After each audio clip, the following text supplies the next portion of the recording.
Hi guys, welcome back to the channel. So I'm pretty sure majority of you will be already aware what has happened in Europe yesterday. If you're not, then the majority of the Spain, Portugal and some areas of France had a pretty much agreed down situation, and it created an absolute chaos. I'll put the link down the video that I covered yesterday if you haven't seen this. If you want to have a look, then please do have a look.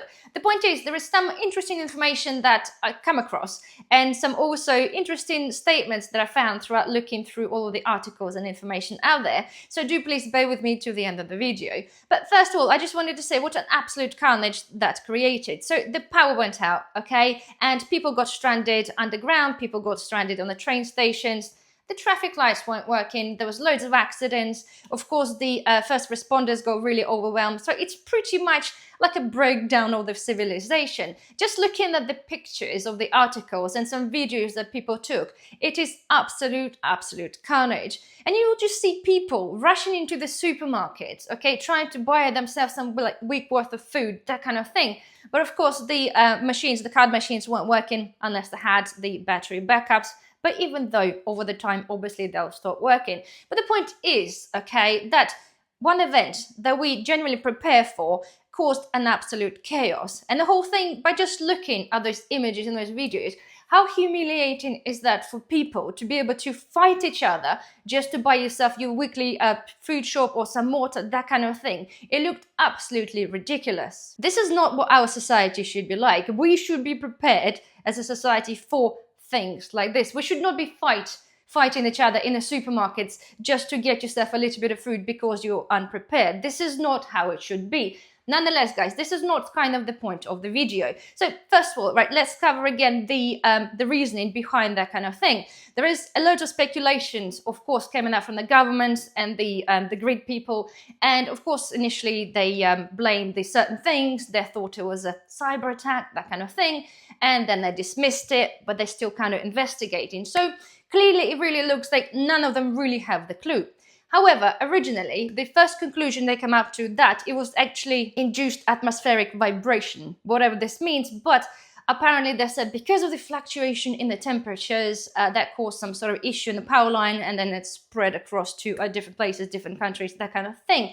And then looking at that, right, there was actually some experts looking and investigating that. And they actually said, well, to be fair, the weather in there is pretty much been the same according to usual weather events. Nothing has happened. Yes, in the United Kingdom we had unusually warm weather, but for the Spain, there's nothing different. So now those people are actually saying that this event is highly unlikely. And of course, the solar flare was ruled out totally because there was not really major activity happening at the time. So the point is that the experts are now coming back and telling you actually it's very unlikely this is what caused it.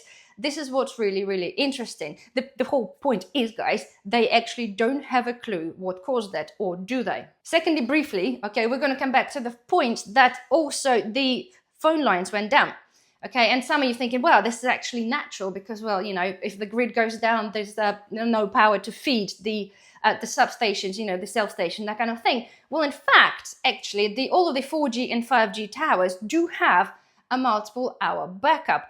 And I totally understand there would be a lot of people that would be trying to make phone calls, that kind of thing, which will put the pressure on the system. But believe this or not, again, there's some expert advice that's saying that whatever happened, and the fact is that they both collapsed, okay, and the phone lines collapsed pretty soon, they say actually themselves that they find it very suspicious. And I do quote that. There's not me just making this up. It is all out there amongst many articles. But yes, they say that it's very suspicious that it went down really quickly. Because in fact, apparently the European telecommunication network is really robust and really strong. But nonetheless, right now, we're moving on to a little bit of interesting piece of information that I found. So according to the World Economic Forum report, a majority of cyber and business leaders believe that a systematic cybersecurity event will likely occur within the next 2 years. That's rather interesting, okay? I always tell you guys, right, I don't believe in coincidence, but it's been 2 years. It's been 2 years. And I totally understand that sometimes things might be happening. And I don't want to be sounding like sort of the controversial person here, kind of create that sort of a debate, yes or no. But the fact is, this was a report published that is saying that the event is likely to occur within the next 2 years. Again, I find a little bit puzzling, but again, you again, you will be aware of that. So how come when every time they tell us something, if you look back on things that have happened, if you know what I'm saying, they always manage to predict the things that are happening. It's almost like we're guided in advance. So if you are one of those people that wants to see it, the information is there to tell you what is potentially be happening. Again, just have a think back to the past few major incidents, okay? It's been reported somewhere by specific kind of people high up there that certain events are likely to happen or going to happen. Call me conspiracy theories, but it's there and it's very, very interesting. And it's now loads more articles coming out that people in Tenerife and Lanzarote are now panic buying because, well, people are not aware what's going to be happening, how long the situation is going to be lasting, if it's going to be spread into, say, different countries, that kind of thing. But the point is, people are starting to panic.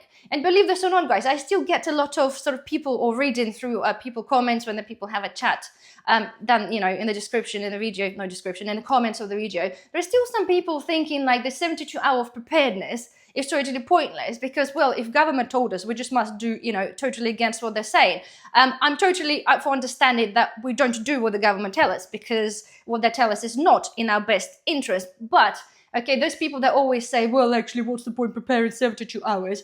Well, it's not the fact that you're preparing for 72 hours. Of course, the advice is to prepare for as long as you possibly can afford to do so. But surely those kind of events will open up people's opinions to think, do you know what, actually, if I was in this situation, I wouldn't be one of those herds of people rushing towards the supermarket to pick myself up some, long life milk and bread because I've no idea how long the whole situation is going to last for. And this is the point, guys. And this is the point when I'm doing those videos to you to, again, when I get the new audience that joins those videos, this whole channel is about preparedness and making people aware, okay, what's happening and giving you guys an example and understanding that things like this happen, okay? And things like this is going to happen and probably even more. So the point is, don't be one of those people that then have to rush to the supermarket last minute to get yourself your weekly shop because you have nothing at home in your pantry or in the cupboard or in the fridge. I understand, right? When those kind of things happen, especially if you're outside of the house, if you're probably far away from, from your workplace or from your house. If something like this happens and you're unable to use your phone to get access or to speak to somebody or go online, I can understand how scary that would be because technically, even if you're a prepper, you won't know, okay, how severe the situation is. You won't know if you can't get an access to the online. Somebody tells you, oh yeah, power cut, we're going to be fixing that. You don't know. And you don't know the severity or the longevity of the things like this. And another point as well, I know probably many people do, as soon as the power goes out, within the first probably half an hour to an hour, some people might start sort of, oh, let's plug in, charge my phone.